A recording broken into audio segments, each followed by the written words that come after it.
Le président américain Donald Trump a refusé de présenter ses excuses pour avoir publié vendredi une vidéo raciste représentant Barack et Michelle Obama.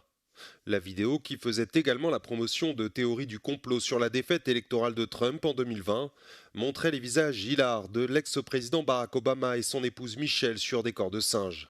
Publiée vendredi sur le compte officiel Truth Social de Donald Trump, elle a été supprimée 12 heures plus tard et attribuée par l'administration présidentielle à une erreur d'un membre de son équipe.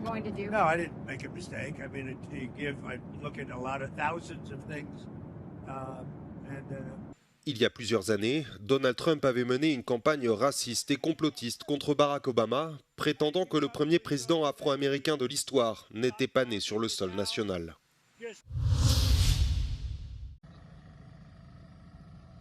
Les infrastructures énergétiques ukrainiennes, plus que jamais ciblées par la Russie. Samedi matin, Kiev a affirmé que les troupes de Moscou avaient lancé au cours de la nuit près de 450 drones et missiles, soit l'une des plus importantes attaques aériennes depuis le début de l'année. Conséquence, des coupures de courant dans une grande partie du pays. C'est dans ce contexte que Volodymyr Zelensky a révélé que les États-Unis avaient donné à Kiev et Moscou jusqu'au mois de juin pour parvenir à un accord pour mettre fin à la guerre. Washington exercera probablement des pressions pour que cette échéance soit respectée, a précisé le président ukrainien. Il a ajouté que les États-Unis ont invité pour la première fois les deux équipes de négociateurs russes et ukrainiens, probablement à Miami dans les prochains jours. Le deuxième cycle des discussions tripartites qui rassemblent Washington, Kiev et Moscou s'est achevé jeudi à Abu Dhabi, aux Émirats arabes unis.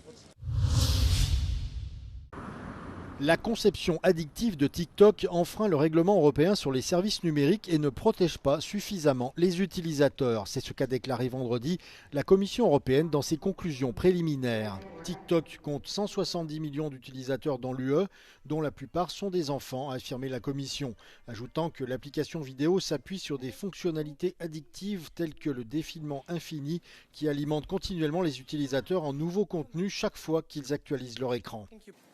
TikTok is by far the most used platform after midnight by children between 13 and 18. 7% of children between 12 and 15 spend between 4 and 5 hours daily on TikTok. These statistics are extremely alarming. Why is all of this happening? Because TikTok offers infinite scrolling, autoplay, push notifications and highly personalized recommender systems. Dans un email, TikTok a sans surprise déclaré que les conclusions préliminaires de la Commission présentent une description catégoriquement fausse et totalement infondée de notre plateforme.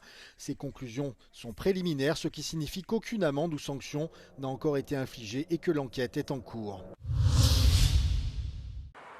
Des responsables états-uniens et iraniens sont arrivés à Oman ce vendredi pour des pourparlers prévus entre Washington et Téhéran. Mais jusqu'ici, la portée de ces négociations reste floue. Si les États-Unis souhaitent aborder le soutien du régime à divers groupes armés dans la région, l'Iran veut limiter les discussions autour de son programme nucléaire afin de lever les sanctions qui étouffent l'économie du pays. Ces pourparlers interviennent quelques semaines après la répression sanglante de la vague de manifestations anti-régime à travers l'Iran, à la suite de laquelle les États-Unis ont menacé de mener une action militaire.